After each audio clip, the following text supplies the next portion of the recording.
राधे राधे, हरे कृष्ण। आप सभी भक्तजनों का एक बार फिर से वैशाख मास रूपी भक्ति कथा यात्रा में हार्दिक स्वागत है। इससे पहले चैत्र मास महात्म्य की सभी कथाएं सुनने के लिए, कमेंट्स करने के लिए आप सबका बहुत बहुत धन्यवाद। इस बार साल 2026 में 3 अप्रैल से लेकर 1 मई तक वैशाख मास रहेगा और ये पावन महीना भगवान विष्णु के माधव स्वरूप की पूजा, दान और स्नान के लिए अत्यंत फलदायी माना गया है। वैशाख मास को माधव मास के नाम से भी जाना जाता है। इस पावन मास में सुबह जल्दी स्नान करने से अक्षय पुण्य मिलता है। इस दौरान जल, अनाज, पंखे, चप्पल और छतरी आदि का दान करें तथा सात्विक भोजन करें। भगवान विष्णु और माँ लक्ष्मी जी की कृपा पाने के लिए इस मास को सबसे उत्तम माना जाता है। इस महीने में किए गए सत्कर्मों का अक्षय फल मिलता है। प्रत्येक दिन सुबह जल्दी स्नान करने के बाद घर के मंदिर में धूप दीप जलाकर भगवान विष्णु के मधुसूदन स्वरूप की पूजा करके ओम नमो भगवते वासुदेवाय नमः मंत्र का जाप करें। तुलसी जी के पौधे की, पीपल के वृक्ष की पूजा करें और जो भक्त संकल्प लेना चाहते हो पूरे मास पीपल सींचने का या वैशाख मास महात्म्य की कथाएं सुनने का, वे भी पहले दिन से ही संकल्प ले सकते हैं। तामसिक भोजन का सेवन इस महीने में नहीं करना चाहिए। दिन में सोने से बचना चाहिए। कांसे के बर्तन में भोजन नहीं करना चाहिए। अधिक तेल मसाले वाला भोजन करने से बचना चाहिए। इस महीने में चिड़ियों के लिए दाना पानी, पशुओं के लिए हरा चारा आदि खिलाने से पशुपतिनाथ महादेव की कृपा भी सहज प्राप्त होती है। भक्तजनों, आज से आप हमारे चैनल पर वैशाख मास महात्म्य की कथाएं सुनने का, वे भी पहले दिन से ही संकल्प ले सकते हैं। तामसिक भोजन का सेवन इस महीने में नहीं करना चाहिए। दिन में सोने से बचना चाहिए। कांसे के बर्तन में भोजन नहीं करना चाहिए। अधिक तेल मसाले वाला भोजन करने से बचना चाहिए। इस महीने में चिड़ियों के लिए दाना पानी, पशुओं के लिए हरा चारा आदि खिलाने से पशुपतिनाथ महादेव की कृपा भी सहज प्राप्त होती है। भक्तजनों, आज से आप हमारे चैनल पर वैशाख मास महात्म्य की कथाएं नियमित रूप से सुनेंगे और सबसे पहले हम सुनेंगे श्री कृष्ण कवच का पाठ। साथ ही वैशाख मास महात्म्य के साथ साथ आप अभी भागवत कथा भी सुनेंगे जो अभी पूर्ण नहीं हुई है। जल्दी ही 1 या 2 वीडियो में ये कथाएं भी पूर्ण हो जाएंगी और सबसे अंत में सुनेंगे सीता नितनेम की कहानी। इसलिए कथाओं को पूरा जरूर सुनिएगा। देवर्षि नारद जी ने भगवान नारायण से पूछा, भगवान, अब मेरी ये सुनने की इच्छा है कि भगवान शंकर ने दयावश परशुराम को कौन सा मंत्र और कौन सा स्तोत्र और कवच दिया था? उस मंत्र के आराध्य देवता कौन है? कवच धारण करने का क्या फल है तथा स्तोत्र पाठ से किस फल की प्राप्ति होती है? वह सब कुछ आप कृपा करके बताइए। तब नारायण भगवान बोले, नारद, उस मंत्र के आराध्य देव गोलोकनाथ, गोप गोपेश्वर, सर्वसमर्थ, परिपूर्णतम स्वयं भगवान श्री कृष्ण है। शंकर जी ने रत्न पर्वत के निकट स्वयं प्रभा नदी के तट पर पारिजात वन के मध्य स्थित आश्रम में लोकों के देवता माधव के समक्ष परशुराम को त्रैलोक्य विजय नामक परम अद्भुत कवच विभूति योग से संभूत महान पुण्यमय स्वतराज नाम वाला स्तोत्र और संपूर्ण कामनाओं का फल प्रदान करने वाला मंत्र कल्पतरु नामक मंत्र प्रदान किया था। महादेव जी ने कहा, भृगुवंशी महाभागवत्स, तुम प्रेम के कारण मुझे पुत्र से भी अधिक प्रिय हो, अतः आओ कवच ग्रहण करो। हे राम, जो ब्रह्मांड में परम अद्भुत तथा विजयप्रद है, श्री कृष्ण के उस त्रैलोक्य विजय नामक कवच का मैं वर्णन करता हूँ, सुनो। पूर्व काल में श्री कृष्ण ने गोलोक में स्थित वृंदावन नामक वन में राधिकाश्रम में रासमंडल के मध्य ये कवच मुझे दिया था।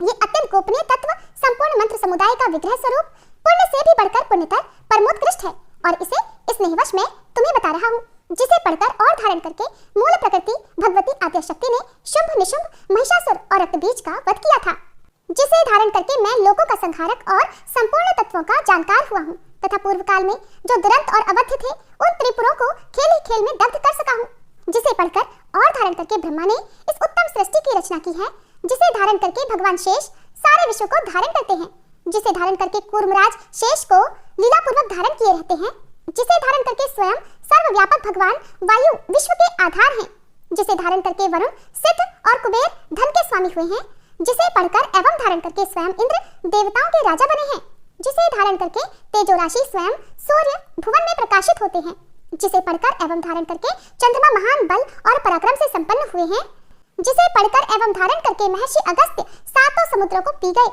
और उनके तेज से वातापी नामक दैत्य को पचा गए, जिसे पढ़कर एवं धारण करके पृथ्वी देवी सबको धारण करने में समर्थ हुई है, जिसे पढ़कर एवं धारण करके गंगा स्वयं पवित्र होकर भुवनों को पावन करने वाली बनी है, जिसे धारण करके धर्मात्माओं में श्रेष्ठ धर्म लोकों के साक्षी बने हैं, जिसे धारण करके सरस्वती देवी संपूर्ण विद्याओं की अधिष्ठात्री देवी हुई है, जिसे धारण करके परात्परा लक्ष्मी लोगों को अन्न प्रदान करने वाली हुई है, जिसे पढ़कर एवं धारण करके सावित्री ने वेदों को जन्म दिया है, रघुनंदन, जिसे पढ़ और धारण करके वेद धर्म के वक्ता हुए हैं, जिसे पढ़कर और धारण करके अग्नि शुद्ध एवं तेजस्वी हुए हैं, और जिसे धारण करके भगवान सनत कुमार को ज्ञानियों में सर्वश्रेष्ठ स्थान मिला है। जो महात्मा साधु एवं श्री कृष्ण भक्त हो, उसी को केवल यह कवच देना चाहिए, क्योंकि शठ एवं दूसरों के शिष्य को देने से दाता मृत्यु को प्राप्त हो जाता है।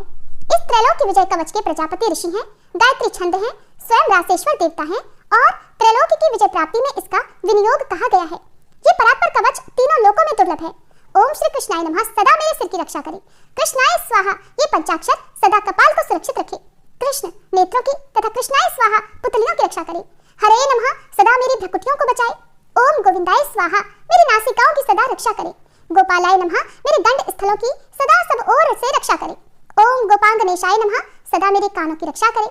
ओम कृष्णाय नमः निरंतर मेरे दोनों ओठों की रक्षा करे। ओम गोविंदाय स्वाहा सदा मेरी दंत पंक्ति की रक्षा करे। ओम कृष्णाय नमः दांतों के छिद्रों की तथा क्लिंग दांतों के ऊर्ध्व भाग की रक्षा करे। ओम श्री कृष्णाय स्वाहा सदा मेरी जिह्वा की रक्षा करे। रासेश्वराय स्वाहा सदा मेरे तालू की रक्षा करे। राधिकेशाय स्वाहा सदा मेरे कंठ की रक्षा करे। गोपांगनेशाय नमः सदा मेरे वक्ष स्थल की रक्षा करे। ओम गोपेशाय स्वाहा सदा मेरे कंधों की रक्षा करे। नमः किशोर वेशाय स्वाहा सदा मेरे पृष्ठ भाग की रक्षा करे। मुकुंदाय नमः सदा मेरे उदर की तथा ओम ह्रीं क्लीं कृष्णाय स्वाहा सदा मेरे हाथ पैरों की रक्षा करे। ओम विष्णवे नमः सदा मेरे दोनों भुजाओं की रक्षा करे। ओम ह्रीं भगवते स्वाहा सदा मेरे नखों की रक्षा करे। ओम नमो नारायणाय सदा नख छिद्रों की रक्षा करे। ओम ह्रीं ह्रीं पद्मनाभाय नमः सदा मेरी नाभि की रक्षा करे। ओम सर्वेशाय स्वाहा सदा मेरे कंकाल की रक्षा करे। ओम गोपी रमणाय स्वाहा सदा मेरे नितंब की रक्षा करे। ओम गोपी रमणनाथाय स्वाहा सदा मेरे पैरों की रक्षा करे। ओम ह्रीं श्रीं रसिकेशाय स्वाहा सदा मेरे सर्वांगों की रक्षा करे। ओम केशवाय स्वाहा सदा मेरे केशों की रक्षा करे। नमः कृष्णाय स्वाहा सदा मेरे ब्रह्मरंध्र की रक्षा करे। ओम माधवाय स्वाहा सदा मेरे रोमों की रक्षा करे। ओम ह्रीं श्रीं रसिकेशाय स्वाहा मेरे सर्वस्व की सदा रक्षा करे। परिपूर्णतम श्री कृष्ण पूर्व दिशा में सर्वदा मेरी रक्षा करे। स्वयं गोलोकनाथ अग्निकोण में मेरी रक्षा करे। पूर्ण ब्रह्म स्वरूप दक्षिण दिशा में सदा मेरी रक्षा करे। श्री कृष्ण नैऋत्य कोण में मेरी रक्षा करे। श्री हरि पश्चिम दिशा में मेरी रक्षा करे। गोविंद वायव्य कोण में नित्य निरंतर मेरी रक्षा करे। रसिक शिरोमणि उत्तर दिशा में सदा मेरी रक्षा करे। वृंदावन विहार कृत सदा ईशान कोण में मेरी रक्षा करे। वृंदावनी के प्राणनाथ ऊर्ध्व भाग में मेरी रक्षा करे। महाबली बलिहारी माधव सदैव मेरी रक्षा करे। नृसिंह जल स्थल तथा अंतरिक्ष में सदा मुझे सुरक्षित रखे। माधव सोते समय तथा जागृत काल में सदा मेरा पालन करे तथा जो सबके अंतरात्मा निर्लेप और सर्वव्यापक हैं, वे भगवान सब ओर से मेरी रक्षा करे। वत्स इस प्रकार मैंने त्रैलोक की विजय नामक कवच, जो परम अनोखा तथा समस्त मंत्र समुदाय का मूर्तमान स्वरूप है, तुम्हें बतला दिया। मैंने इसे श्री कृष्ण के मुख से श्रवण किया था। इसे जिस किसी को नहीं बतलाना चाहिए, जो विधि पूर्वक गुरु का पूजन करके इस कवच को गले में अथवा दाहिनी भुजा पर धारण करता है, वह भी विष्णु तुल्य हो जाता है, इसमें संशय नहीं है। वह भक्त जहाँ जाता है, जहाँ रहता है, वहाँ लक्ष्मी और सरस्वती भी निवास करती हैं। यदि उसे कवच सिद्ध हो जाता है तो वह जीवन मुक्त हो जाता है और उसे करोड़ों वर्षों की पूजा का फल प्राप्त हो जाता है। हजारों राजसूय, सैकड़ों वाजपेय, 10,000 अश्वमेध, संपूर्ण महादान तथा पृथ्वी की प्रदक्षिणा, ये सभी इस त्रैलोक की विजय की 16वीं कला की भी समानता नहीं कर सकते। व्रत उपवास का नियम, स्वाध्याय, अध्ययन, तपस्या और समस्त तीर्थों में स्नान, ये सभी इसकी एक कला को भी नहीं पा सकते।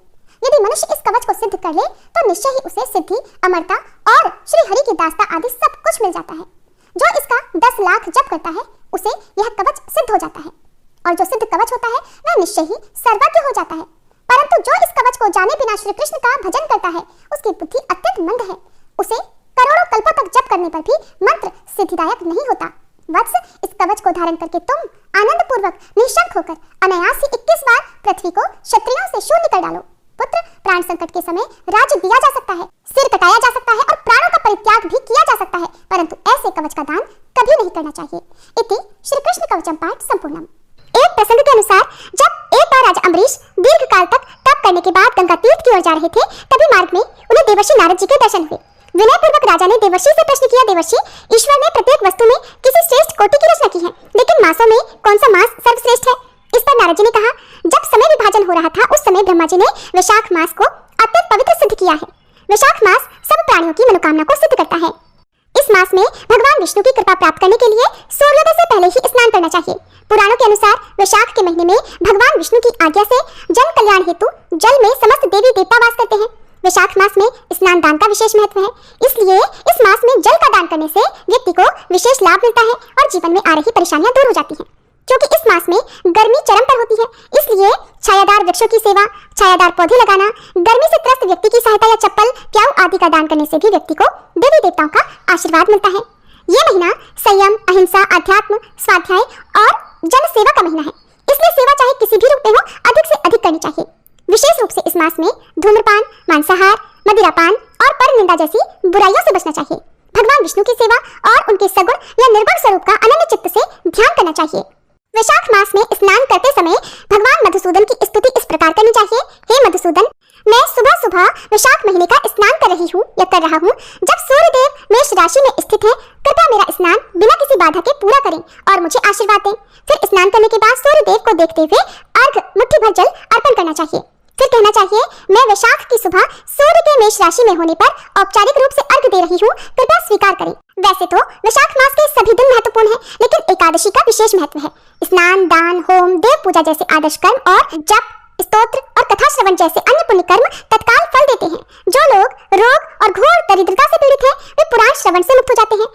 अंधे, विधवा, सामान्य पुरुष, महिलाएं और बच्चे, युवा, वृद्ध, कृषकाय और अन्य सभी लोग मास की एकादशी के पुण्य के फलस्वरूप अपने कष्टों को कम या दूर कर सकते हैं। इसी प्रकार वैशाख मास की अमावस्या पितृ पूजा और श्राद्ध, पिंडदान और तिल तर्पण करने के लिए बहुत ही प्रभावकारी है। इस मास में खरमास समाप्त होने के बाद भूमि, वाहन, भवन, सोना चांदी आदि खरीदने से उसमें वृद्धि होती है। नए कार्यों की शुरुआत करने के लिए भी वैशाख का महीना शुभ माना गया है। भगवान नारायण, नरश्रेष्ठ नर, देवी सरस्वती तथा महर्षि वेदव्यास जी को नमस्कार करके भगवान की विजय गाथा से परिपूर्ण इतिहास, पुराण आदि का पाठ करना चाहिए। श्री सूत जी कहते हैं, राजा अम्बरीश ने परमेष्ठी ब्रह्मा जी के पुत्र देवर्षि नारद से पुण्यमय वैशाख मास का महात्म्य इस प्रकार पूछा कि हे ब्राह्मण, मैंने आपसे सभी महीनों का महात्म्य सुना। उस समय आपने ये कहा था कि सब महीनों में वैशाख मास श्रेष्ठ है, इसलिए ये बताने की कृपा करें कि वैशाख मास क्यों भगवान विष्णु को प्रिय है और उस समय कौन कौन से धर्म भगवान विष्णु के लिए प्रीतिकारक है। नारद जी ने कहा, वैशाख मास को ब्रह्मा जी ने सभी मासों में उत्तम सिद्ध किया है। वह माता की तरह सभी जीवों को सदा अभीष्ट वस्तु प्रदान करने वाला है। धर्म, यज्ञ, क्रिया और तपस्या का सार है। सभी देवताओं द्वारा पूजित है। जैसे विद्याओं में वेद विद्या, मंत्रों में प्रणव, वृक्षों में कल्प वृक्ष, धेनुओं में कामधेनु, देवताओं में श्री विष्णु, वर्णों में ब्राह्मण, प्रिय वस्तुओं में प्राण, नदियों में गंगा जी, तेजों में सूर्य, अस्त्र शस्त्रों में चक्र, धातुओं में स्वर्ण, वैष्णवों में शिवजी तथा रत्नों में कौस्तुभमणि है, उसी प्रकार धर्म के साधनभूत महीनों में वैशाख मास सबसे उत्तम है। संसार में इसके समान भगवान विष्णु को प्रसन्न करने वाला कोई दूसरा मास नहीं है। जो वैशाख मास में सूर्योदय से पहले स्नान करता है, उससे भगवान विष्णु निरंतर प्रीति करते हैं, उस पर सदा प्रसन्न रहते हैं। पाप तभी तक गरजते हैं जब तक जीव वैशाख मास में प्रातःकाल जल में स्नान नहीं कर लेता। हे राजन, वैशाख के महीने में सभी तीर्थ आदि देवता तीर्थों के अलावा बाहर के जल में भी सदैव स्थित रहते हैं। भगवान श्री विष्णु की आज्ञा से मनुष्यों का कल्याण करने के लिए वे सूर्योदय से लेकर 6 दंड के भीतर वहां उपस्थित रहते हैं। वैशाख के समान कोई मास नहीं है, सत्युग के समान कोई युग नहीं है, वेद के समान कोई शास्त्र नहीं है और गंगा जी के समान कोई तीर्थ नहीं है। जल के समान दान नहीं है, खेती के समान धन नहीं है और जीवन से बढ़कर कोई लाभ नहीं है। उपवास के समान कोई तप नहीं, दान से बढ़कर कोई सुख नहीं, दया के समान धर्म नहीं, धर्म के समान मित्र नहीं, सत्य के समान यश नहीं, आरोग्य के समान उन्नति नहीं, भगवान विष्णु से बढ़कर कोई रक्षक नहीं और वैशाख मास के समान संसार में कोई पवित्र मास नहीं है, ऐसा विद्वान पुरुषों का मानना है। वैशाख श्रेष्ठ मास है और शेष शाही भगवान विष्णु को सदा प्रिय है। सब दानों से जो पुण्य होता है और सब तीर्थों में जो फल होता है, उसी को मनुष्य वैशाख मास में केवल जलदान करके ही प्राप्त कर लेता है। जो जलदान करने में असमर्थ है, ऐसे ऐश्वर्य की अभिलाषा रखने वाले पुरुष को उचित है कि वह दूसरों को प्रबोध करे, अर्थात दूसरों को प्रोत्साहित करे, दूसरे को जलदान का महत्व समझाए। ये सब दानों से बढ़कर हितकारी है। जो मनुष्य वैशाख मास में सड़क पर यात्रियों के लिए प्याऊ लगवाता है, वह विष्णु लोक में प्रतिष्ठित होता है। राजन, प्रपादान अर्थात पौंसला या प्याऊ देवताओं, पितरों और ऋषियों को अत्यंत संतुष्ट करने वाला होता है। जिसने प्याऊ लगाकर रास्ते के थके मांदे मनुष्य को संतुष्ट किया है, उसने श्री ब्रह्मा, विष्णु और शिवजी आदि देवताओं को संतुष्ट कर लिया है। राजन, वैशाख मास में जल की इच्छा रखने वाले को जल, छाया चाहने वाले को छाता और पंखे की इच्छा रखने वाले को पंखा देना चाहिए। राजन, जो प्यास से पीड़ित महात्मा पुरुष के लिए शीतल जल प्रदान करता है, वह उतने ही मात्र से 10,000 राजसूय यज्ञों का फल प्राप्त कर लेता है। धूप और परिश्रम से पीड़ित ब्राह्मण को जो पंखा डुलाकर हवा करता है, वह उतने ही मात्र से निष्पाप होकर भगवान विष्णु का पार्षद हो जाता है। जो मार्ग से थके हुए श्रेष्ठ द्विज को वस्त्र से भी हवा कर लेता है, वह उतने से ही मुक्त होकर भगवान विष्णु का सानिध्य प्राप्त कर लेता है। जो शुद्ध मन से ताड़ का पंखा दान करता है, वह सब पापों का नाश करके अंत में ब्रह्मलोक को जाता है। जो विष्णु प्रिय वैशाख मास में पादुका का दान करता है, वह यमदूतों का तिरस्कार करके श्री विष्णु लोक में जाता है। जो मार्ग में अनाथों के ठहरने के लिए विश्रामशाला बनवाता है, उसके पुण्य फल का वर्णन किया ही नहीं जा सकता। मध्याह्न में आए हुए ब्राह्मण अतिथि को अगर कोई भोजन दे तो उसके फल का भी अंत नहीं है। राजन, अन्नदान मनुष्य को तत्काल तृप्त करने वाला है, इसलिए संसार में अन्न के समान कोई दूसरा दान नहीं है। जो मनुष्य मार्ग के थके हुए ब्राह्मण या फिर अन्य व्यक्तियों के लिए आश्रय देता है, उसके पुण्य फल का वर्णन नहीं किया जा सकता। राजन, जो अन्नदाता है वह माता पिता आदि का भी विस्मरण करा देता है, इसलिए तीनों लोकों के निवासी अन्नदाता की ही प्रशंसा करते हैं। माता और पिता केवल जन्म के हेतु हैं, लेकिन जो अन्न देकर पालन करता है मनुष्य पुरुष, इस लोक में उसी को पिता कहते हैं। नारद जी कहते हैं, वैशाख मास में धूप से तपे और थके मांदे ब्राह्मणों को या अन्य व्यक्तियों को श्रम नाशक सुखद पलंग देकर मनुष्य कभी जन्म मृत्यु आदि के क्लेशों से कष्ट नहीं पाता। जो वैशाख मास में पहनने के लिए कपड़े और बिछाने के लिए बिछावन देता है, वह उसी जन्म में सभी भोगों से संपन्न हो जाता है और सभी पापों से रहित होकर ब्रह्म निर्वाण अर्थात मोक्ष को प्राप्त कर लेता है। जो तिनके की बनी हुई या अन्य खजूर आदि के पत्तों की बनी हुई चटाई का दान करता है, उसकी उस चटाई पर साक्षात भगवान विष्णु सोते हैं। चटाई देने वाला बैठने और बिछाने आदि में सब ओर से सुखी रहता है। जो सोने के लिए चटाई और कंबल देता है, वह उतने ही मात्र से मुक्त हो जाता है। निद्रा से दुख का नाश होता है, निद्रा से थकावट दूर होती है और वह निद्रा चटाई पर सोने वाले को सुखपूर्वक भी आ जाती है। धूप से कष्ट पाए हुए श्रेष्ठ ब्राह्मण को जो सूक्ष्मतर वस्त्र दान करता है, वह पूरी आयु और परलोक में उत्तम गति को प्राप्त करता है। जो पुरुष ब्राह्मण को फूल और रोली देता है, वह लौकिक भोगों का भोग करके मोक्ष को प्राप्त कर लेता है। जो खस, कुश और जल से वासित चंदन देता है, वह सब भोगों में देवताओं की सहायता प्राप्त करता है और उसके पाप और दुख की हानि होकर परमानंद की प्राप्ति होती है। वैशाख के धर्म को जानने वाला जो पुरुष गोरोचन और कस्तूरी का दान करता है, वह तीनों तापों से सदा के लिए मुक्त होकर परम शांति को प्राप्त कर लेता है। जो विश्रामशाला बनवाकर प्याऊ सहित ब्राह्मण को दान करता है, वह लोगों का अधिपति बन जाता है। जो सड़क के किनारे बगीचा, पोखरा, कुआं और मंडप बनवाता है, वह धर्मात्मा है, उसे पुत्रों की क्या आवश्यकता है। उत्तम शास्त्र का श्रवण, तीर्थ यात्रा, सत्संग, जलदान, अन्नदान, पीपल का वृक्ष लगाना तथा पुत्र, इन 7 को विज्ञ पुरुष संतान मानते हैं। जो वैशाख मास में ताप नाशक तत्र दान करता है, वह इस पृथ्वी पर विद्वान और धनवान हो जाता है। धूप के समय मट्ठे के समान कोई दान नहीं, इसलिए रास्ते के थके मांदे ब्राह्मणों को या अन्य व्यक्तियों को मट्ठा दान में देना चाहिए। जो वैशाख मास में धूप की शांति के लिए दही और खांड दान करता है तथा विष्णु प्रिय वैशाख मास में जो स्वच्छ चावल देता है, वह पूरी आयु और संपूर्ण यज्ञों का फल प्राप्त कर लेता है। जो पुरुष ब्राह्मण के लिए गोघृत अर्पित करता है, वह अश्वमेध यज्ञ का फल पाकर विष्णु लोक में आनंद का अनुभव करता है। जो दिन के ताप की शांति के लिए सायंकाल में ब्राह्मण को ऊख दान करता है, उसको अक्षय पुण्य की प्राप्ति होती है। जो वैशाख मास में शाम को ब्राह्मण के लिए फल और शरबत देता है, उससे उसके पितरों को निश्चय ही अमृत पान का अवसर मिलता है। जो वैशाख के महीने में पके हुए आम के फल के साथ शरबत देता है, उसके सारे पाप निश्चय ही नष्ट हो जाते हैं। जो वैशाख की अमावस्या को पितरों के उद्देश्य से कस्तूरी, कपूर, बेला और खस की सुगंध से वासित शरबत से भरा हुआ घड़ा दान करता है, वह 96 घड़ा दान करने का पुण्य प्राप्त कर लेता है। वैशाख मास में तेल लगाना, दिन में सोना, कांसे के बर्तन में भोजन करना, खाट पर सोना, घर में नहाना, निषिद्ध पदार्थ खाना, दोबारा भोजन करना और रात में खाना, ये 8 बातों का त्याग कर देना चाहिए। जो वैशाख में व्रत का पालन करने वाला पुरुष पद्म पत्ते में भोजन करता है, वह सभी पापों से मुक्त होकर श्री विष्णु लोक को जाता है। जो विष्णु भक्त पुरुष वैशाख मास में नित्य प्रति नदी में स्नान करता है, वह 3 जन्मों के पाप से निश्चय ही मुक्त हो जाता है। जो प्रातःकाल सूर्योदय के समय किसी समुद्र गामिनी नदी में वैशाख स्नान करता है, वह 7 जन्मों के पाप से तत्काल मुक्त हो जाता है। जो मनुष्य 7 गंगाओं में से किसी में उषा काल में स्नान करता है, वह करोड़ों जन्मों में अर्जित किए हुए पाप से निसंदेह मुक्त हो जाता है। जानवी अर्थात गंगा जी, गोदावरी, कालिंदी अर्थात यमुना, सरस्वती, कावेरी, नर्मदा और वेणी, ये 7 गंगाएं कही गई हैं। वैशाख मास आने पर जो प्रातःकाल बावड़ियों में स्नान करता है, उसके महापापों का भी नाश हो जाता है। कंद, मूल, फल, शाक, नमक, गुड़, बेर, पात्र, जल और तक्र जो भी वैशाख मास में दिया जाए, वह सब अक्षय होता है। तक्र अर्थात छाछ या मट्ठा, ब्राह्मण आदि देवता भी बिना दिए हुए कोई वस्तु नहीं पाते। जो दान से हीन है, जो कभी दान नहीं करते, वे निर्धन होते हैं। इसलिए सुख की इच्छा रखने वाले पुरुष को वैशाख मास में अवश्य ही दान करना चाहिए। सूर्यदेव के मेष राशि में स्थित होने पर भगवान श्री विष्णु के उद्देश्य से अवश्य ही प्रातःकाल स्नान करके भगवान विष्णु की पूजा करनी चाहिए।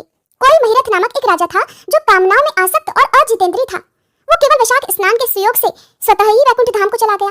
वैशाख मास के देवता भगवान मधुसूदन है, इसलिए वह सफल मास है। वैशाख मास में भगवान की प्रार्थना का मंत्र इस प्रकार है: मधुसूदन देवेश वैशाखे मेषगे रवि प्रातः स्नानम करिष्यामि निर्विघ्नं कुरु माधव।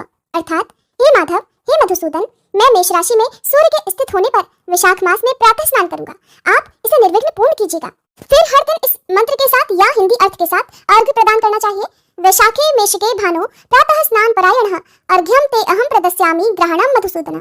अर्थात सूर्य के मेष राशि पर स्थित रहते हुए वैशाख मास में प्रातः स्नान के नियम में संलग्न होकर मैं आपको अर्घ्य देता हूँ। हे मधुसूदन, कृपया इसे ग्रहण कीजिए।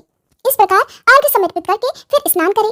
फिर वस्त्रों को पहनकर संध्या तर्पण आदि सभी कर्मों को पूरा करके वैशाख मास में विकसित होने वाले पुष्पों से भगवान विष्णु की पूजा करें। इसके बाद वैशाख मास के महात्म्य को सूचित करने वाली भगवान विष्णु की कथाएं सुनी। ऐसा करने से कोटि जन्मों के पापों से मुक्त होकर मनुष्य मोक्ष को प्राप्त कर लेता है। ये शरीर अपने अधीन है, जल भी अपने अधीन है, साथ ही अपनी जिह्वा भी अपने वश में है। इसलिए इसे स्वाधीन अर्थात अपने वश में रहे शरीर से स्वाधीन जल में स्नान करके स्वाधीन जिह्वा से हरि इन 2 अक्षरों का उच्चारण करना चाहिए। जो वैशाख मास में तुलसी दल से भगवान विष्णु की पूजा करता है वह श्री विष्णु की सायुज्य मुक्ति को प्राप्त कर लेता है। इसलिए अनेक प्रकार के भक्ति मार्ग से और तरह तरह के व्रतों द्वारा भगवान विष्णु की सेवा और उनके सगुण या निर्गुण स्वरूप का अनन्य मन से ध्यान और चिंतन करना चाहिए। इस प्रकार वैशाख मास महात्म्य का पहला अध्याय पूर्ण हुआ। सभी प्रेम से बोलिए माधव मास की जय। अब सुनिए कल से आगे की भागवत कथा का वृतांत। श्री सुखदेव जी कहते हैं, परीक्षित, एक बार सरस्वती नदी के पावन तट पर यज्ञ प्रारंभ करने के लिए बड़े बड़े ऋषि मुनि एकत्रित होकर बैठे। अब उन लोगों में इस बात पर वाद विवाद होने लगा कि श्री ब्रह्मा विष्णु और शिव जी में सबसे बड़े कौन है। परीक्षित, उन लोगों ने ये बात जानने के लिए ब्रह्मा विष्णु और शिव जी की परीक्षा लेने के उद्देश्य से ब्रह्मा जी के पुत्र भृगु जी को उनके पास भेजा। महर्षि भृगु सबसे पहले ब्रह्मा जी की सभा में गए। उन्होंने ब्रह्मा जी के धैर्य आदि की परीक्षा करने के लिए उन्हें नमस्कार नहीं किया और न ही उनकी स्तुति की। इससे ऐसा लगा कि ब्रह्मा जी अपने तेज से दहक रहे हैं, उन्हें क्रोध आ गया। किंतु जब समर्थ ब्रह्मा जी ने देखा कि ये तो मेरा पुत्र ही है, तब अपने मन में उठे हुए क्रोध को भीतर ही भीतर विवेक बुद्धि से दबा लिया, ठीक वैसे ही जैसे कोई अग्नि मंथन से उत्पन्न अग्नि को जल से बुझा देता है। फिर उसके बाद वहां से महर्षि भृगु कैलाश पर्वत पर गए। देवादिदेव भगवान शंकर ने जब देखा कि मेरे भाई भृगु जी आए हैं, तब उन्होंने बड़े आनंद से खड़े होकर उनका आलिंगन करने के लिए अपनी भुजाएं फैला दी। किंतु महर्षि भृगु ने उनसे आलिंगन करना स्वीकार नहीं किया और कहने लगे, तुम लोक और वेद की मर्यादा का उल्लंघन करते हो, इसलिए मैं तुमसे नहीं मिलता। भृगु जी की ये बात सुनकर भगवान शंकर क्रोध के मारे तिलमिला उठे, उनकी आंखें चढ़ गईं।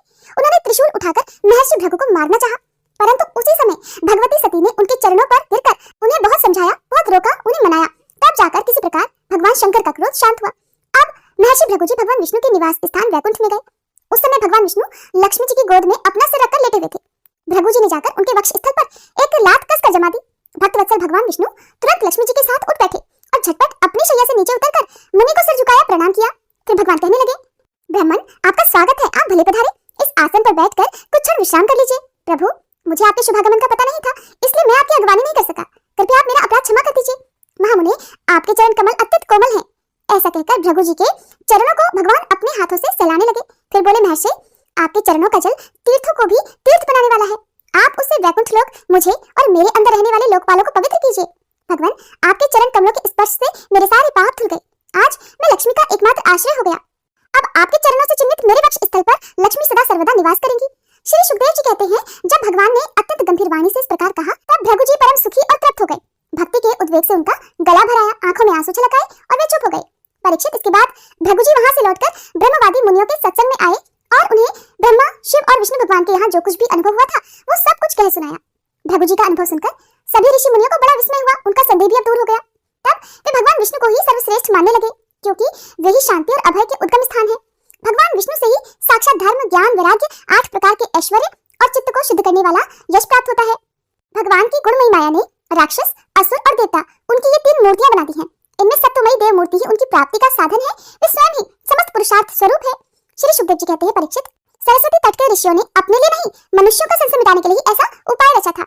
पुरुषोत्तम भगवान के चरण कमलों की सेवा करके फिर उन्होंने उनका परम पद प्राप्त कर लिया। सूत जी कहते हैं, हे शौनक आदि ऋषियों, भगवान पुरुषोत्तम की यह कमनीय कीर्ति कथा जन्म मृत्यु रूप संसार के भय को मिटाने वाली है।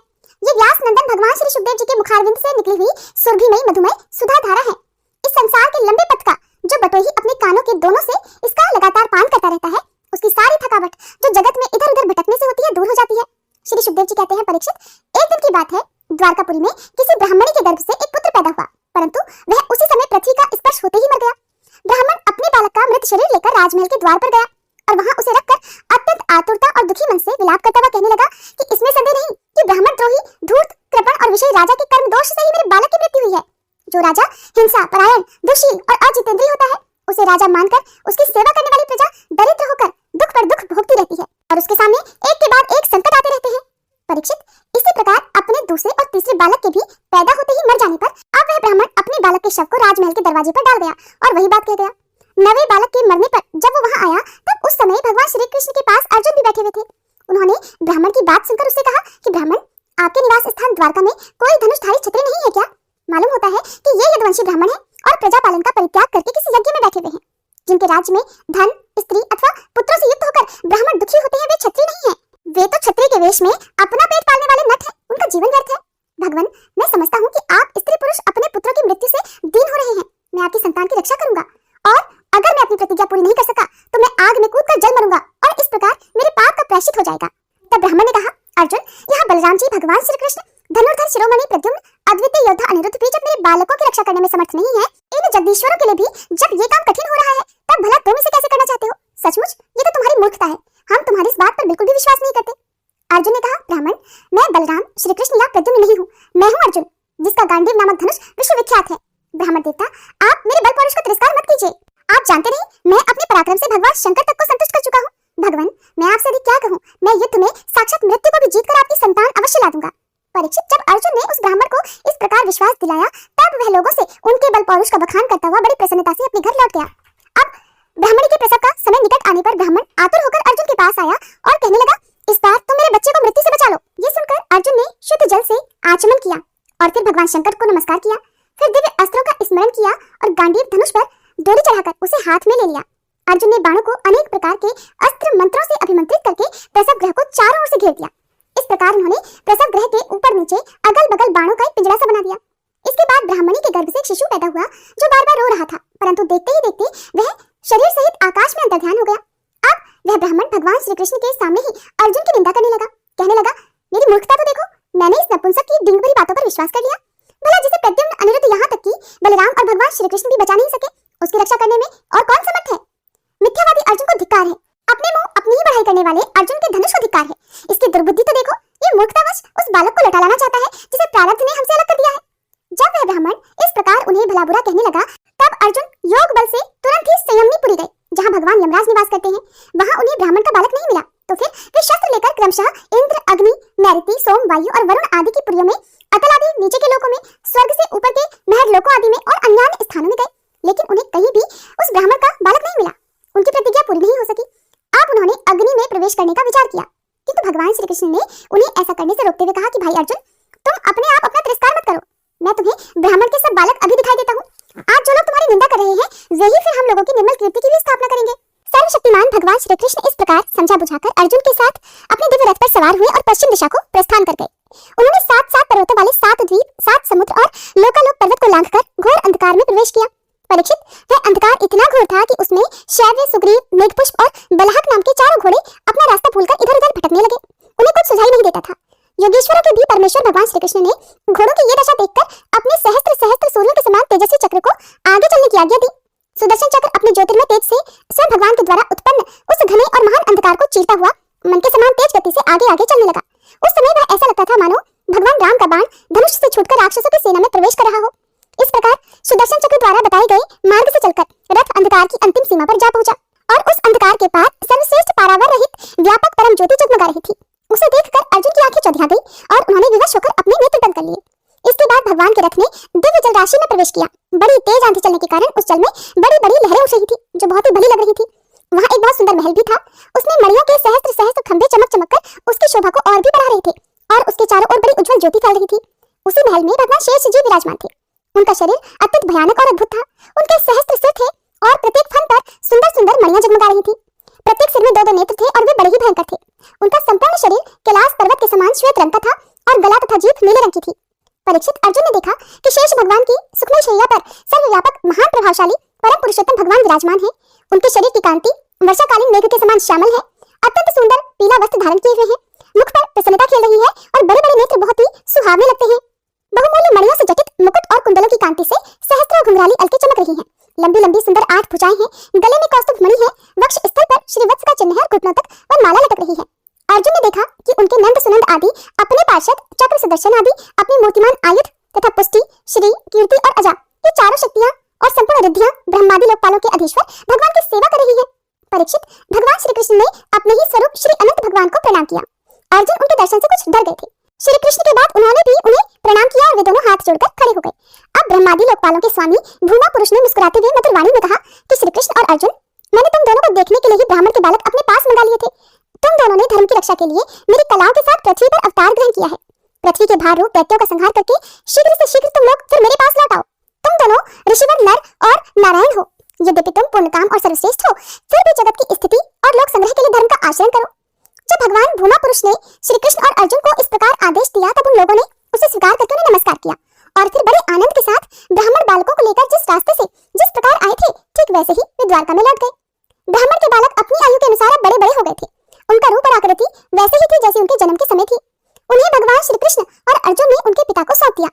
भगवान विष्णु के उस परम धाम को देखकर अर्जुन के आश्चर्य की सीमा न रही।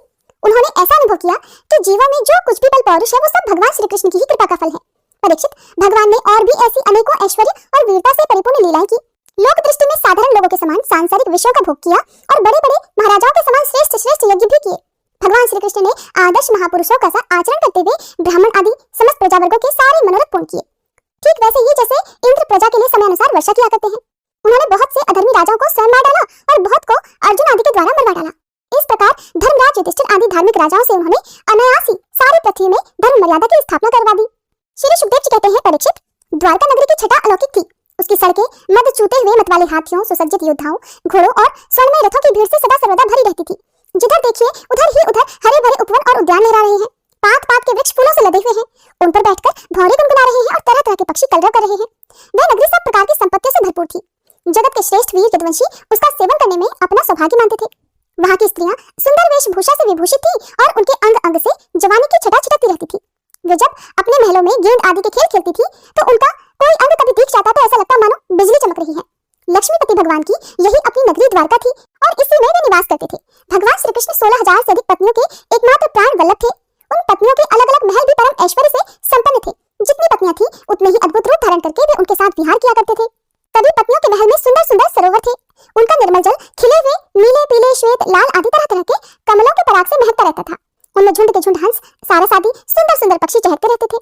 भगवान श्री कृष्ण उन जलाशयों में और कभी कभी नदियों के जल में भी प्रवेश करके अपनी पत्नियों के साथ जल विहार किया करते थे। भगवान के साथ विहार करने वाली पत्नियां जब उन्हें अपने भुज पाश में बांध लेती, आलिंगन करती, तब भगवान के श्री अंगों में उनके वक्ष स्थल की केसर लग जाती थी। उस समय गंधर्व उनके यश का गान करने लगते और सूत, मागध और वंदीजन बड़े आनंद से मृदंग, ढोल, नगाड़े और वीणा आदि बाजे बजाने लगते। भगवान की पत्नियां कभी कभी हंसते हंसते पिचकारी से उन्हें भिगो देती तो वे भी इसी प्रकार उन्हें पानी से तर कर देते। इस प्रकार भगवान अपनी पत्नियों के साथ क्रीड़ा करते मानो यक्षराज कुबेर यक्षिणियों के साथ विहार कर रहे हो। भगवान श्री कृष्ण और उनकी पत्नियां क्रीड़ा करने के बाद अपने अपने वस्त्र आभूषण उतारकर उन नटों और नर्तकियों को दे देते जिनकी जीविका केवल गाना बजाना ही होती है। परीक्षित, भगवान इस प्रकार उनके साथ विहार करते रहते। उनकी चाल ढाल, बातचीत, चितवन, मुस्कान, हास विलास और आलिंगन आदि से रानियों की चित्तवृत्ति उन्हीं की ओर खिंची रहती। उनका मन उन्हीं की तरफ लगा रहता और उन्हें किसी और बात का ध्यान ही नहीं रहता। परीक्षित, रानियों के जीवन सर्वस्व उनके एकमात्र हृदयेश्वर भगवान श्री कृष्ण ही थे। वे कमल नयन श्याम सुंदर के चिंतन में इतना मगन हो जाती कि कई देर तक तो चुप हो रहती और फिर उन्मत्त के समान असंबद्ध बातें करने लगती। कभी कभी तो भगवान श्री कृष्ण की उपस्थिति में ही प्रेम की अधिकता के कारण उनके विरह का अनुभव करने लगती और ना जाने क्या क्या कहने लगती। अब मैं उनकी बात तुम्हें सुनाता हूँ। रानिया कहती, अरे कुररी, अब तो बड़ी रात हो गई है। संसार में सब और सन्नाटा छा गया है। देख, इस समय स्वयं भगवान अपना अखंड बोध छुपाकर सो रहे हैं और तुझे नींद नहीं आती। तू इस तरह रात रात भर जाग कर विलाप क्यों कर रही है? सखी, कहीं कमल नयन भगवान के मधुर हास्य और लीला भरी उदार चितवन से तेरा हृदय भी हमारी तरह बिन तो नहीं गया? अरे चकवी, तूने रात के समय अपने नेत्र क्यों बंद कर लिए हैं? क्या तेरे पतिदेव कहीं विदेश चले गए हैं कि तू इस प्रकार करुण स्वर से पुकार रही है? हाय हाय, अब तो तू बड़ी दुखी है, परंतु हो न हो तेरे हृदय में भी हमारे ही समान भगवान की दासी होने का भाव जग गया है। क्या अब तू उनके चरणों में चढ़ाई गई पुष्पों की माला अपनी चोटियों में धारण करना चाहती है? भगवान श्री कृष्ण की पत्नियां पक्षियों के साथ समुद्र से भी कहती कि ओह समुद्र, तुम तो निरंतर गरजते ही रहते हो, तुम्हें नींद नहीं आती क्या? लगता है तुम्हें सदा जागते रहने का रोग लग गया है। किंतु नहीं, हम समझ गई, हमारे प्यारे श्याम सुंदर ने तुम्हारे धैर्य, गांभीर्य और स्वाभाविक गुण छीन लिए हैं। क्या इसी से तुम हमारे ही समान ऐसे व्याधि के शिकार हो गए हो जिसकी कोई दवा ही नहीं है? फिर चंद्रदेव से कहती कि चंद्रदेव, तुम्हें तो बहुत बड़ा रोग राज यक्ष्मा हो गया है, इसी से तुम इतने कमजोर हो रहे हो। अरे राम राम, अब तुम अपनी किरणों से अंधेरा भी नहीं हटा सकते क्या? हमारी ही तरह हमारे प्यारे प्यारे श्याम सुंदर की मीठी मीठी रहस्य की बातें भूल जाने के कारण तुम्हारी बोलती बंद हो गई है और क्या तुम उसी की चिंता से मौन हो रहे हो? मलयानिल, हमने तेरा क्या बिगाड़ा है जो तू हमारे हृदय में काम का संचार कर रहा है? अरे तू नहीं जानता क्या, भगवान के तिरछे चितवन से हमारा हृदय तो पहले से ही घायल हो गया है। अब बादलों को भी उन्होंने नहीं छोड़ा। बादलों से कहने लगी, श्रीमन मेघ, तुम्हारे शरीर का सौंदर्य तो हमारे प्रीतम जैसा ही है। अवश्य ही तुम यदुवंश शिरोमणि भगवान के परम प्यारे हो, तभी तो तुम हमारी ही तरह प्रेम पाश में बंधकर उनका ध्यान कर रहे हो। देखो देखो, तुम्हारा हृदय चिंता से भर रहा है और तुम उनके लिए अत्यंत उत्कंठित हो रहे हो, तभी तो बार बार उनकी याद करके हमारी ही तरह आंसू की धारा बहा रहे हो। श्यामघन, सचमुच श्यामघन से नाता जोड़ना घर बैठे पीड़ा मोल लेना ही तो है। अब कोयल से कहती है, अरे कोयल, तेरा गला तो बड़ा ही सुरीला है, मीठी मीठी बोली बोलने वाले हमारे प्राण प्यारे के समान ही मधुर स्वर से तू भी बोलती है। सचमुच तेरी बोली में तो सुधा घोली हुई है जो प्यारे के विरह से मरे हुए प्रेमियों को जलाने वाली है। अब तू ही बता, इस समय हम तेरा क्या प्रे करें? प्रे पर्वत, तुम तो बड़े उदार विचार के हो, तुमने ही पृथ्वी को भी धारण कर रखा है। न तुम हिलते डोलते हो और न कुछ कहते सुनते हो, लगता है किसी बड़ी बात की चिंता में मगन हो रहे हो। ठीक है, हम समझ गए, तुम हमारी ही तरह चाहते हो कि अपने स्तनों के समान बहुत से शिखरों पर मैं भी भगवान श्याम सुंदर के चरण कमल धारण करूं। अब नदियों की तरफ देखकर कहने लगी,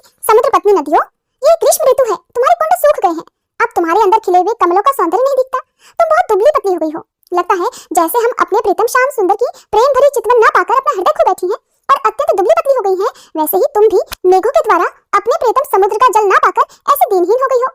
हंस को देखने के बाद कहने लगी, हंस आओ आओ, भले आए, स्वागत है, आओ आसन पर बैठो, लो दूध पियो। प्रिय हंस, श्याम सुंदर की कोई बात तो सुनाओ, हम समझते हैं कि तुम उनके दूत हो, किसी के वश में न आने वाले श्याम सुंदर सकुशल तो है।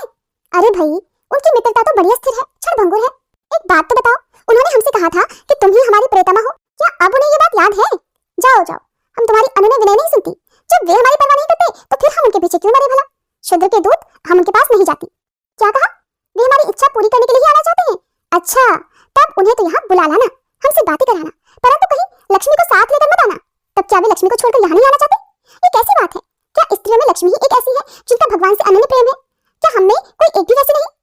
परीक्षित, भगवान श्री कृष्ण की पत्नियां योगेश्वर भगवान श्री कृष्ण में ऐसा ही अनन्य प्रेम भाव रखती थी और इसी से उन्होंने परम पद भी प्राप्त किया। भगवान श्री कृष्ण की लीलाएं अनेकों प्रकार से अनेकों गीतों द्वारा गान की गई हैं। वे इतनी मधुर, इतनी मनोहर है कि उनके सुनने मात्र से स्त्रियों का मन बलात् अनायास उनकी ओर खिंच जाता है। फिर जो स्त्रियां उन्हें अपने नेत्रों से देखती थी, उनके बारे में तो कहना ही क्या है। जिन बड़भागिनी स्त्रियों ने जगत गुरु भगवान श्री कृष्ण को अपना पति मानकर परम प्रेम से उनके चरण कमलों को सहलाया, उन्हें नहलाया धुलाया, खिलाया पिलाया, तरह तरह से उनकी सेवा की, उनकी तपस्या का वर्णन तो भला कैसे ही किया जा सकता है। परीक्षित, भगवान श्री कृष्ण सत्पुरुषों के एकमात्र आश्रय हैं। उन्होंने वेदोक्त धर्म का बार बार आचरण करके लोगों को ये बात सिखला दी कि घर ही धर्म, अर्थ और काम साधन का स्थान है। इसलिए वे गृहस्थोचित श्रेष्ठ धर्म का आश्रय लेकर व्यवहार कर रहे थे। परीक्षित, मैं तुमसे कह ही चुका हूँ कि उनकी रानियों की संख्या 16,108 थी। उन श्रेष्ठ स्त्रियों में रुक्मिणी आदि 8 पटरानियों और उनके पुत्रों का तो मैं पहले ही क्रम से वर्णन कर चुका हूँ। उनके अलावा भगवान श्री कृष्ण और जितनी पत्नियां थी, उनसे भी प्रत्येक के 10-10 पुत्र उत्पन्न किए। ये कोई आश्चर्य की बात नहीं है, क्योंकि भगवान सर्वशक्तिमान और सत्य संकल्प है। भगवान के परम पराक्रमी पुत्रों में 18 तो महारथी थे, जिनका यश सारे जगत में फैला हुआ था। उनके नाम मुझसे सुनो: प्रद्युम्न, अनिरुद्ध, दीप्तिमान, भानु, सांब, मधु, वृद्धानु, चित्रभानु, व्रक, अरुण, पुष्कर, वेदबाहु, श्रुतदेव, सुनंदन, चित्रबाहु, विरूप, कवि और नगरोध। राजन, भगवान श्री कृष्ण के इन पुत्रों में भी सबसे श्रेष्ठ रुक्मिणी नंदन प्रद्युम्न जी थे। वे सभी गुणों में अपने पिता के ही समान थे। परीक्षित, यदुवंश में ऐसे ऐसे यशस्वी और पराक्रमी पुरुष हुए हैं जिनकी गिनती भी हजारों वर्षों में पूरी नहीं हो सकती। मैंने ऐसा सुना है कि यदुवंश के बालकों को शिक्षा देने के लिए 3,88,00,000 आचार्य थे। ऐसी स्थिति में महात्मा यदुवंशियों की संख्या तो बताई ही कैसे जा सकती है। स्वयं महाराज उग्रसेन के साथ एक मील के लगभग सैनिक रहते थे। परीक्षित, प्राचीन काल में देवासुर संग्राम के समय बहुत से भयंकर असुर मारे गए थे। वे ही मनुष्यों में उत्पन्न हुए और बड़े घमंड से जनता को सताने लगे। उनका नाश करने के लिए, उनका दमन करने के लिए भगवान की आज्ञा से देवताओं ने ही यदुवंश में अवतार लिया था। परीक्षित, उनके कुलों की संख्या 101 थी। वे सब भगवान श्री कृष्ण को ही अपना स्वामी और आदर्श मानते थे। जो यदुवंशी उनके अनुयायी थे, उनकी सब प्रकार से उन्नति हुई। यदुवंशियों का चित्त इस प्रकार भगवान में लगा रहता था कि उन्हें सोने, बैठने, घूमने फिरने, खेलने, बोलने और नहाने धोने आदि कामों में अपने शरीर की सुध भी नहीं रहती थी। वो जानते ही नहीं थे कि हमारा शरीर क्या कर रहा है। उनकी समस्त शारीरिक क्रियाएं यंत्र की तरह अपने आप ही होती रहती थी। परीक्षित, भगवान का चरण धोवन गंगा जी अवश्य ही समस्त तीर्थों में महान और पवित्र है, परंतु जब स्वयं परम तीर्थ स्वरूप भगवान ने ही यदुवंश में अवतार ग्रहण किया, तब तो गंगा जल की महिमा अपने आप ही उनके श्रेष्ठ तीर्थ की अपेक्षा कम हो गई। भगवान के स्वरूप की ये कितनी बड़ी महिमा है कि उनसे प्रेम करने वाले भक्त और द्वेष करने वाले शत्रु दोनों ही उनके स्वरूप को प्राप्त हुए। जिस लक्ष्मी को प्राप्त करने के लिए बड़े बड़े देवता यत्न करते रहते हैं, वे ही भगवान की सेवा में नित्य निरंतर लगी रहती है। भगवान का नाम एक बार सुनने या उच्चारण करने मात्र से ही सारे अमंगलों को नष्ट कर देता है। ऋषियों के वंशजों में जितने भी धर्म प्रचलित है, सबके संस्थापक भगवान श्री कृष्ण ही हैं। परीक्षित, प्रकृति से अतीत परमात्मा ने अपने द्वारा स्थापित धर्म मर्यादा की रक्षा के लिए दिव्य लीला शरीर ग्रहण किया और उसके अनुरूप अनेक अद्भुत चरित्रों का अभिनय किया। उनका एक एक कर्म स्मरण करने वालों के कर्म बंधनों को काट डालने वाला है। जो यदुवंशी शिरोमणि भगवान श्री कृष्ण के चरण कमलों की सेवा का अधिकार प्राप्त करना चाहे, उसे उनकी लीलाओं का ही श्रवण करना चाहिए। हरे कृष्ण, आज की कथाओं का यही समापन होता है। कथाओं को अंत तक सुनने के लिए आप सबका बहुत बहुत धन्यवाद। अब सुनिए सीता नितनेम की कहानी और तुलसी माता की आरती। इस कहानी को सीता माता कहती थी और प्रभु श्री राम सुना करते थे। एक दिन श्री राम भगवान को किसी काम के लिए बाहर जाना पड़ा, तो सीता माता कहने लगी कि भगवान, मेरा तो 12 वर्ष का नितनेम है, अब आप बाहर जाएंगे तो मैं अपनी कहानी किसे सुनाऊंगी। तब श्री राम ने कहा कि सीते, आप कुएं की पाल पर जाकर बैठ जाना और वहां पर जो भी औरतें पानी भरने आएंगी, उन्हें अपनी कहानी सुना दिया करना। सीता माता कुएं की पाल पर जाकर बैठ गई। तभी एक स्त्री आई। उसने रेशम की जरी की साड़ी पहन रखी थी और सोने का घड़ा ले रखा था। सीता माता उसे देखकर कहने लगी, बहन, मेरा 12 वर्ष का नितनेम सुन लो। पर वह स्त्री बोली कि मैं तुम्हारा नितनेम सुनूंगी तो मुझे तो घर जाने में देर हो जाएगी और मेरी सास मुझसे झगड़ा करेगी। इसलिए उसने कहानी नहीं सुनी और अपने घर चली गई। लेकिन उसके घर जाते ही उसकी रेशम जरी की साड़ी फट गई, सोने का घड़ा मिट्टी के घड़े में बदल गया। सासू ने देखा तो पूछा, अरे बहू, ये किसका दोष अपने सिर लेकर आ गई है? बहू बोली, माँ जी, कुएं पर एक औरत बैठी थी। उसने अपनी कहानी सुनने के लिए कहा, लेकिन मैंने नहीं सुनी। शायद उसी का ये फल मुझे मिला है। बहू की बात सुनकर अगले दिन वही साड़ी और वही घड़ा लेकर सास कुएं की पाल पर गई। सास को वहीं पर सीता माता बैठी मिली तो माता सीता ने कहा, बहन मेरी कहानी सुन लीजिए। सासू बोली, एक बार छोड़, मैं तो 4 बार कहानी सुन लूंगी। तब सीता माता बोली, राम आए लक्ष्मण आए, देश के पुजारी आए, नित नेम का नेम लाए, आओ राम बैठो राम, तपी रसोई जीमो राम, माखन मिश्री खाओ राम, दूध पताशा पियो राम, सूत के पल का मोठो राम, शाल दुशाला पोठो राम, शाल दुशाला ओढ़ो राम, जब बोलूं राम ही राम, राम सवारे सबके काम, खाली घर भंडार भरेंगे, सबका बेड़ा पार करेंगे, श्री राम जय जय राम। सासू बोली, बहन कहानी तो बहुत अच्छी लगी। फिर कहानी सुनकर सासू घर चली गई और उसकी साड़ी फिर से रेशम जरी की बन गई। मिट्टी का घड़ा भी फिर वापस से सोने के घड़े में बदल गया। बहू ने देखा तो कहने लगी, सासू माँ आपने ये सब कैसे किया? सासू बोली, बहू तू दोष लगाकर आई थी और मैं अब दोष उतार कर आ रही हूँ। बहू ने पूछा कि माँ जी वह कुएं वाली स्त्री कौन है? सासू ने बताया कि वह तो सीता माता थी। वो पुराने से नया कर देती है, खाली घर में भंडार भर देती है। वह लक्ष्मी जी का वास घर में कर देती है और मनुष्य की जो भी इच्छा हो उसे पूर्ण कर देती है। बहू बोली, माँ जी फिर तो ऐसी कहानी मुझे भी सुना दो। सास बोली कि ठीक है, तुम भी सुनो। फिर सास ने कहानी शुरू की।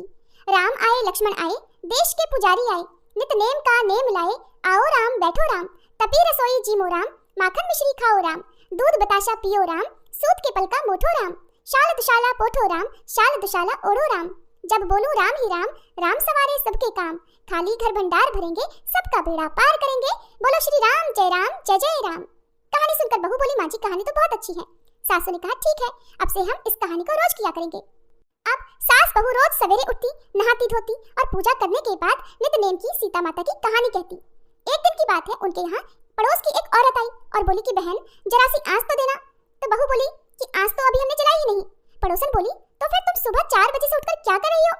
तो उन्होंने कहा कि हम तो सुबह सुबह उठकर पूजा करते हैं, फिर सीता माता की नितनेम की कहानी कहते हैं। पड़ोसन ने उनकी बात सुनकर फिर कहा कि सीता माता की कहानी कहने से तुम्हें क्या मिला? तब वे दोनों बोली कि सीता माता की कहानी कहने से घर में भंडार भर जाते हैं, सारे काम पूर्ण हो जाते हैं, मन की इच्छा भी पूरी होती है। पड़ोसन ने कहा, बहन अगर ऐसा है तब तो फिर मुझे भी कहानी सुना दो। तब बहू बोली कि ठीक है, तुम भी ये कहानी सुन लो। राम आए लक्ष्मण आए, देश के पुजारी आए, नित नेम का नेम लाए, आओ राम बैठो राम, तपी रसोई जीमो राम, माखन मिश्री खाओ राम, दूध बताशा पियो राम, सूत के पल का मोठो राम, शाल दुशाला पोठो राम, शाल दुशाला ओढ़ो राम, जब बोलूं राम ही राम, राम सवारे सबके काम, खाली घर भंडार भरेंगे, सबका बेड़ा पार करेंगे, श्री राम जय जय राम। पड़ोसन ने इस कहानी को सुना तो कहने लगी, बहन कहानी तो बहुत अच्छी लगी। अब वह पड़ोसन भी नितनेम सीता माता की कहानी कहने लगी। कहानी कहने से सीता माता ने पड़ोसन के भी धन के भंडार भर दिए। देखते ही देखते अब तो पूरे मोहल्ले में नितनेम की कथा चल पड़ी और हर किसी की मनोकामना पूर्ण होने लगी। हे सीता माता, जैसे आपने उन सभी के भंडार भरे वैसे ही हमारे भी भरना। कहानी कहने वाले, सुनने वाले और हुंकार भरने वाले सबके भरना। सभी प्रेम से बोलिए सीता मैया की जय। तुलसी महारानी नमो नमो, हरि की पटरानी नमो नमो, धन तुलसी पूरण तप कीनो, धन तुलसी पूरण तप कीनो, शालिग्राम बनी पटरानी नमो नमो, तुलसी महारानी नमो नमो, जाके पत्र मजरी कोमल, जाके पत्र मजरी कोमल, श्रीपति कमल चरण लपटानी नमो नमो, तुलसी महारानी नमो नमो। धूप दीप नैवेद्य आरती, धूप दीप नैवेद्य आरती, पुष्पन की वर्षा वर्षानी नमो नमो, तुलसी महारानी नमो नमो। 56 भोग 3600 व्यंजन, 56 भोग 3600 व्यंजन, बिन तुलसी हरि एक नमानी नमो नमो, बिन तुलसी हरि एक नमानी नमो नमो, तुलसी महारानी नमो नमो। सभी सखी मैया तेरो यश गावे, सभी सखी मैया तेरो यश गावे, भक्ति दान दीजे महारानी नमो नमो, तुलसी महारानी नमो।